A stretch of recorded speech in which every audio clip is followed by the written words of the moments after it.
Assalamualaikum warahmatullahi wabarakatuh. Waalaikumsalam warahmatullahi wabarakatuh.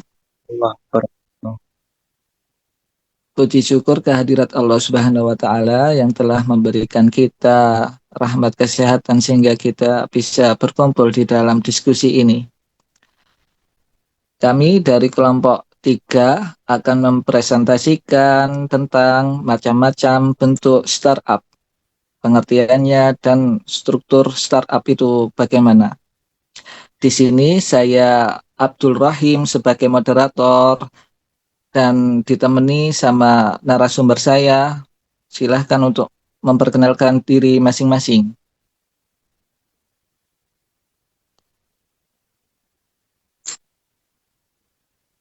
Saya Dwi Buat Nurmara narasumber sebagai presentator utama.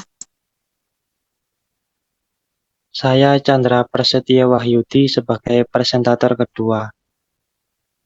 dan saya Abdul Rahim sebagai moderator narasumber ketiga. Baik, langsung saja untuk narasumber pertama untuk mempresentasikan materi pertama. Saya persilahkan. Baik. Di sini saya menjelaskan tentang beberapa startup di berbagai bidang. Startup merupakan bisnis atau perusahaan yang mengikuti teknologi khususnya teknologi internet.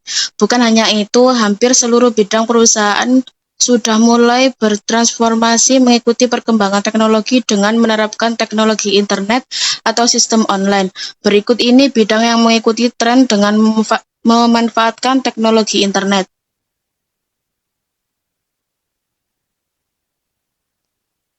Yang pertama, startup pada bidang pendidikan.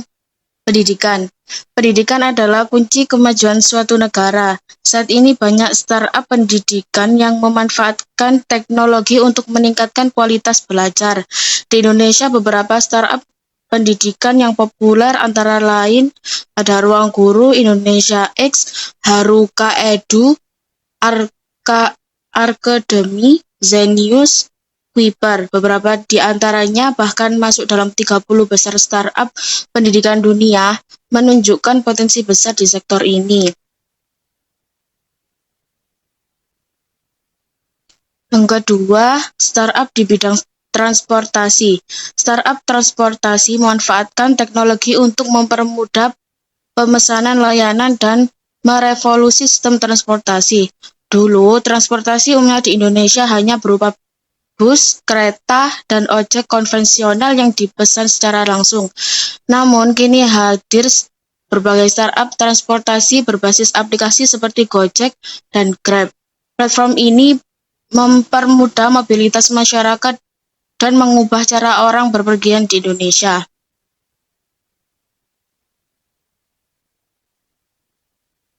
Yang ketiga, startup di bidang pertanian. Startup pertanian membantu petani beradaptasi dengan teknologi, meningkatkan efisiensi, dan memperluas pasar hasil pertanian. Contoh startup pertanian di Indonesia. Yang pertama, Tani Hub, menjual bahan makanan segar langsung dari petani. Yang kedua, Sayur Box, mempermudah akses sayur dan buah segar. Yang ketiga, iGrow, menghubungkan petani dengan investor.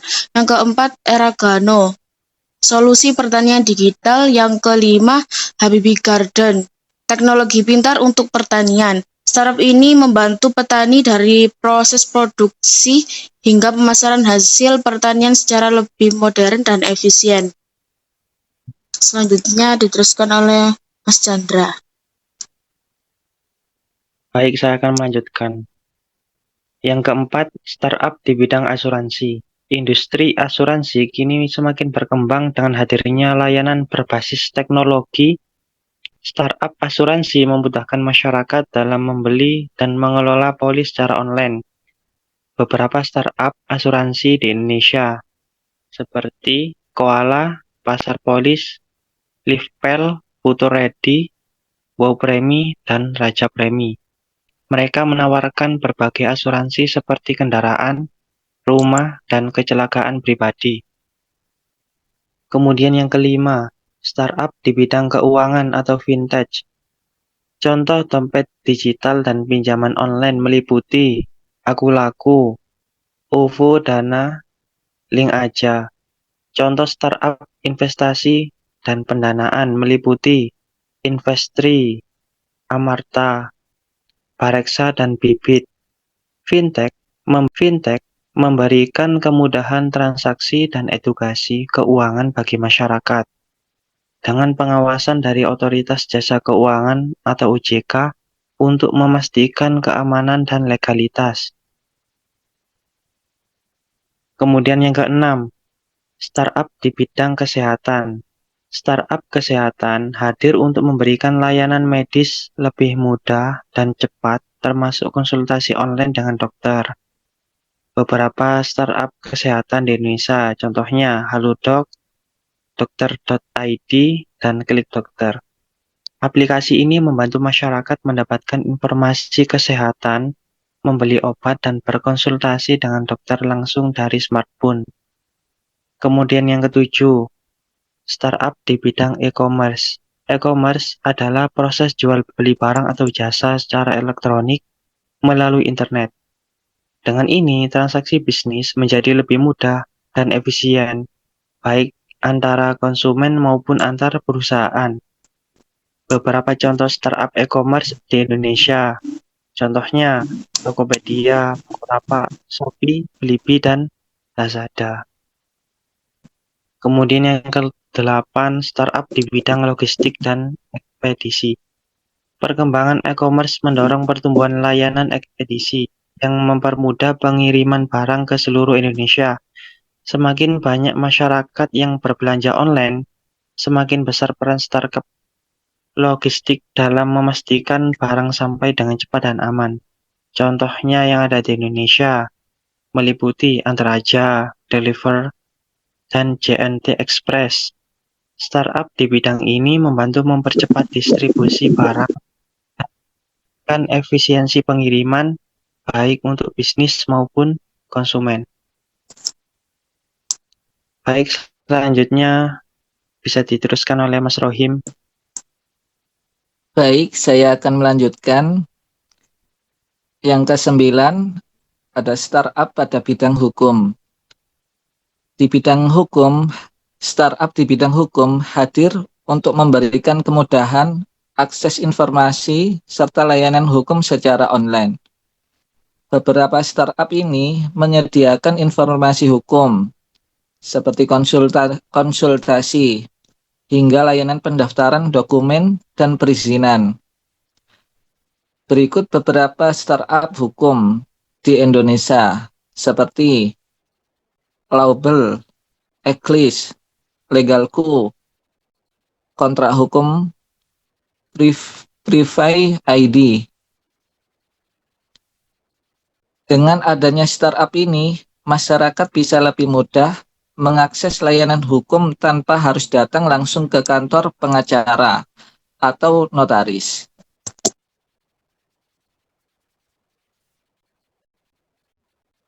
Yang selanjutnya, ke-10, startup di bidang industri.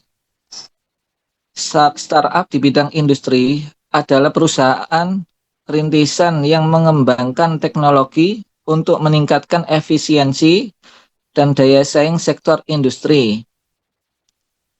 Mereka memanfaatkan inovasi seperti Internet of Things atau IoT, kecerdasan buatan atau AI, Big Data, dan Cloud Computing guna mengoptimalkan produksi, distribusi, dan manajemen operasional.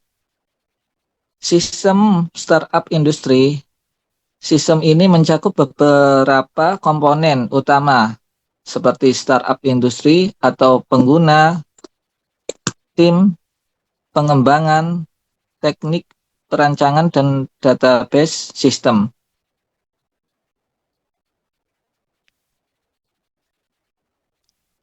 Selanjutnya yang ke-11, startup di bidang UMKM. UMKM atau usaha mikro, kecil, dan menengah merupakan sektor penting dalam perekonomian Indonesia. Untuk mendukung pertumbuhan UMKM, banyak startup hadir dengan solusi digital seperti Wahyo atau modernisasi warung makan.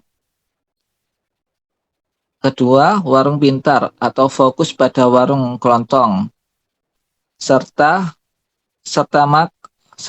Maka, Maju, dan Alsera yang menyediakan sistem kasir digital. Digitalisasi UMKM adalah proses mengadopsi teknologi untuk menjalankan dan memasarkan bisnis secara lebih efisien. Beberapa manfaat utama digital bagi UMKM seperti pemasaran online, efisiensi operasional, dan pengurangan biaya.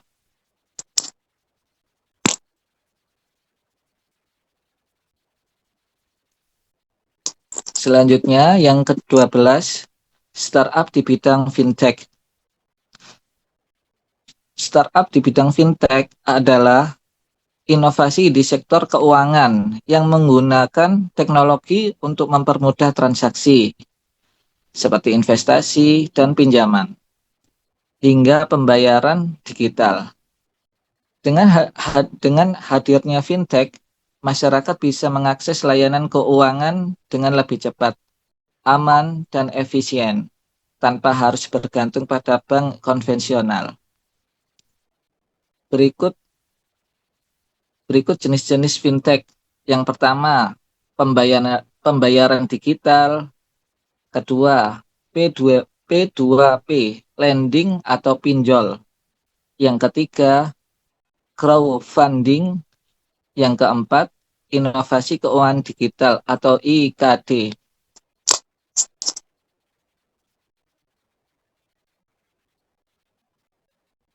Berikut regulasi fintech. Untuk melindungi konsumen dan memastikan fintech beroperasi dengan aman, Otoritas Jasa Keuangan atau OJK mengawasi dan mengatur layanan seperti pinjol, IKD, dan crowdfunding. OJK ini bertugas memastikan bahwa layanan ini berjalan transparan, tidak merugikan masyarakat, serta mendukung pertumbuhan ekonomi digital di Indonesia.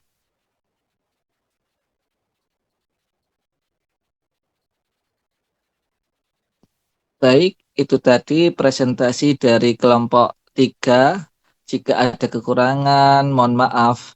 Sekian, terima kasih. Wassalamualaikum warahmatullahi wabarakatuh. Waalaikumsalam warahmatullahi Waalaikumsalam wabarakatuh. warahmatullahi wabarakatuh.